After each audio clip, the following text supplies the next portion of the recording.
तुमचं आता गाव मुरुम, मात्र तुम्ही व्यवसायानिमित्त बाहेरगावी असता.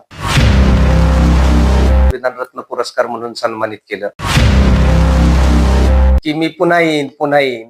तसं मी म्हणतोय की मला संधी द्या, मला तुमच्या सोबतच मी राहीन.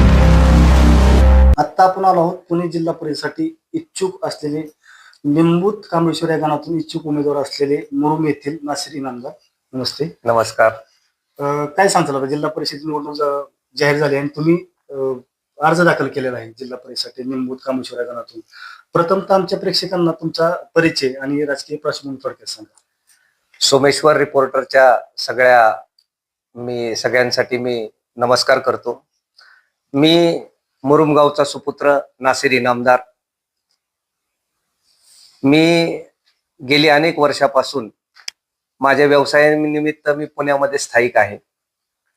पण माझी जी गावशी नाव जोडलेली आहे आणि सोमेश्वर नगर पंचक्रोशीशी जी माझी नाव जोडलेली आहे, गेली अनेक वर्षापासून मी सामाजिक राजकीय कार्यामध्ये सक्रिय आहे. माझ्या कुटुंबाबद्दल बोलायचं झालं तर माझे वडील स्वर्गीय ताजुद्दीनबाई इनामदार गावगाड्यामध्ये नेहमी सक्रिय त्यांचा सहभाग असायचा. त्या काळातले आमच्या गावातले सगळे ज्येष्ठ नेते कैलासवासी वसंत काका जगताप असतील, कैलासवासी भगवान बापू कदम असतील, त्याचबरोबर आता आमचे नामदेव अण्णा शिंदे आहेत किंवा आमचे अविनाश शाबा चव्हाण आहेत, कुमारभाऊ शिंदे आहेत, अशा सगळ्या ज्येष्ठांच्या सोबत माझे वडील नेहमी राजकारणामध्ये, समाजकारणामध्ये किंवा त्या काळामध्ये अगदी स्वर्गीय बाबालाल काकडे असतील, संभाजीलाला काकडे असतील, स्वर्गीय संभाजीलाला काकडे असतील, या सगळ्यांसोबत देखील माझ्या वडिलांनी अतिशय सक्रियपणे काम केलं. आणि तीच माझ्यामध्ये जो अंगवळणी पडलेला गुण आहे समाजकारणाचा, राजकारणाचा, तर मी नेहमी त्यामध्ये सक्रिय असतो. मी आजपर्यंत शिवशाहू फुले आंबेडकरांच्या चळवळीमध्ये काम करत आलो. हे काम करत असताना अनेकांनी कौतुकाची थाप दिली. यापैकी माझ्याबद्दल जर बोलायचं झालं तर मला भारतीय संविधान संवर्धन समितीने संविधान रत्न पुरस्कार म्हणून सन्मानित केलं. आपल्या बारामतीचा विचार केला तर कारभार यांना चॅरिटेबल ट्रस्टने मला बारामती भूषण या पुरस्काराने सन्मानित केलं आणि अनेक पुरस्कार मला प्राप्त झाले.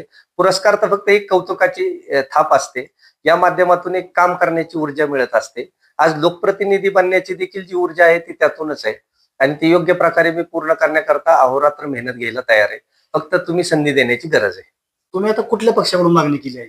मी राष्ट्रवादी काँग्रेस पार्टी अजितदादा गटाकडे मी उमेदवारीची जिल्हा परिषदेकरता मागणी केली आहे.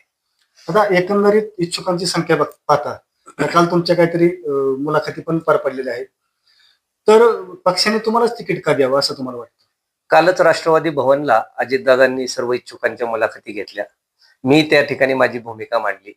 गेली 20 वर्षाहून अधिक काळ मी पक्षाचं एकनिष्ठपणे काम करतोय.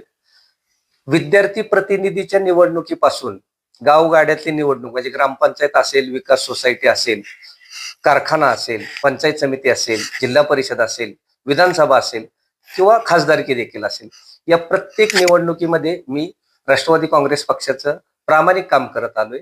हे स्वतः अजितदादा देखील जाणतात आणि स्थानिक नेते मंडळी देखील जाणतात. याच भूमिकेतून मी पक्षाकडे एक काम करण्याची संधी म्हणून उमेदवारी मागितली आहे. आणि जर विचार करायचा झाला तर तालुका पंचायत स्थापन झाल्यापासून आणि जिल्हा परिषद स्थापन झाल्यापासून कधी देखील अल्पसंख्याक समाजाला प्रतिनिधित्व मिळालेलं नाही. तीही बाब मी अजितदादांच्या काल कानावरती घातली आणि यावेळेस अपेक्षा आहे अजितदादा असं नेतृत्व आहे सगळ्या जाती धर्मांना सोबत घेऊन चालणार, सगळ्या घटकांना सोबत घेऊन चालणार, तर ते यावेळेस माझ्यासारख्या प्रामाणिक कार्यकर्त्याला संधी देतील अशी अपेक्षा आहे.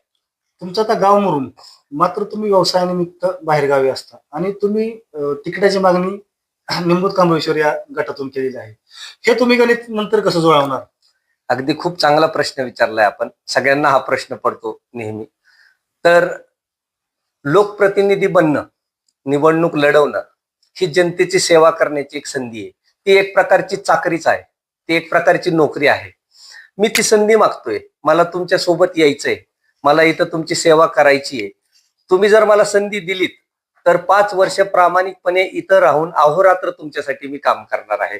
आजपर्यंत माझ्यावरती कुठलीच जबाबदारी नव्हती किंवा कुठलीच संधी मला मिळालेली नव्हती, त्यामुळे मी इथं असण्याचा आणि नसण्याचा काही प्रश्नच नव्हता. आता मी संधी मागतोय की लोकप्रतिनिधी म्हणून आपण जर मला संधी दिली तर इथंच थांबून अहोरात्र तुमच्यासाठी मी नेहमी सदैव झटत राहील, हे लोकांना देखील माहिती आहे, ती संधी मी मागतोय. आपल्या मुख्यमंत्र्यांचा एक डायलॉग अतिशय फेमस झाला होता की मी पुन्हा येईन पुन्हा येईन. तसं मी म्हणतोय की मला संधी द्या, मला तुमच्या सोबतच मी राहीन, नाहीतर मी परत जाईन. आता तुम्ही ज्या गटातून मागणी केलेली आहे उमेदवारीची, त्या गटातील प्रमुख प्रश्न काय आहेत आणि त्या प्रश्नाची तुम्ही सोडवणूक कशी करणार? आता बघा, नव्याने हा निंबूत कांबळेश्वर हा गट स्थापन झाला. पूर्वी निंबूत करंजे पूल होता. काही गावं जी खालची आहेत, कांबळेश्वर असतील किंवा लाटे असेल, ही जी गावं नव्याने समाविष्ट झाली आहेत, म्हणजे हा भाग पण वाढलाय. तसं बघितलं तर जिल्हा परिषद, पंचायत समिती ह्या पंचायत राज व्यवस्थेतल्या सगळ्यात महत्वाच्या संस्था आहेत. केंद्र सरकार, राज्य सरकार जी धोरणं आखतं त्या धोरणाची प्रभावीपणे अंमलबजावणी करण्याचं काम जिल्हा परिषद लोकप्रतिनिधीचं असतं, पंचायत समितीच्या सदस्याचं असतं. या पायाभूत सुविधांचा तर प्रश्न आहेच, तो सोडवण्याच्या करता मी अतिशय प्रामाणिक कष्ट करील. त्याच्याशिवाय मी आपल्या भागामध्ये रोजगाराच्या बाबतीमध्ये अनेक प्रश्न या ठिकाणी आहेत. तरुणांच्या रोजगाराचा प्रश्न आहे. शिक्षण व्यवस्थेमध्ये खूप अधिक प्रभावीपणे अजून काम होण्याची गरज आहे. त्याचबरोबर आरोग्याविषयी देखील खूप मोठं काम करण्याची संधी आहे. आपली नीरा नदी जी आहे, त्या नीरा नदीचं प्रदूषण आहे. कारण एक नदी ही व्यवस्था जर आपण व्यवस्थित करू शकलो तर त्याच्यातूनही त्या भागाचा उत्कर्ष येतो. नदी प्रदूषणाचा विषय आहे. अनेक विषय आहेत ज्याच्यावरती काम करण्यासारखी संधी आहे. तुम्ही जे आता गटातून मागणी केलेली आहे, तो गट भविष्यात आदर्श करण्यासाठी तुमच्या डोक्यात काय कल्पना आहे? निश्चितपणे बघा, एक लोकप्रतिनिधी म्हणून आपण ज्यावेळेस विकास कामं करतो, आदरणीय अजितदादांच्या कामाचा तर धडाका सगळ्यांनाच माहिती आहे, त्याच्यामध्ये काहीच दुमत कोणाचं असण्याचं कारण नाही. पण त्या व्यतिरिक्त एक आदर्श जिल्हा परिषद म्हणून त्याचा नावलौकिक राज्यात होण्याच्या करता, देशात होण्याच्या करता जी वेगवेगळ्या संकल्पना राबवण्याची वृत्ती असायला पाहिजे, अभ्यासू वृत्ती असायला पाहिजे, ती माझ्याकडे निश्चितपणे आहे आणि ती मी व्यवस्थितपणे त्या ठिकाणी करील, हा मला विश्वास आहे. पुन्हा जिल्हा परिषदेसाठी बारामती तालुक्यातील निंबूत कांबळेश्वर गटातून उमेदवारीची, राष्ट्रवादी पक्षाकडे उमेदवारीची मागणी करणारे मुरुमचे नासिर इनामदार. नासिरजी, पुढील वाटचालीस तुम्हाला सोमेश्वर पूर्व शुभेच्छा. खूप खूप धन्यवाद. थँक्यू. खूप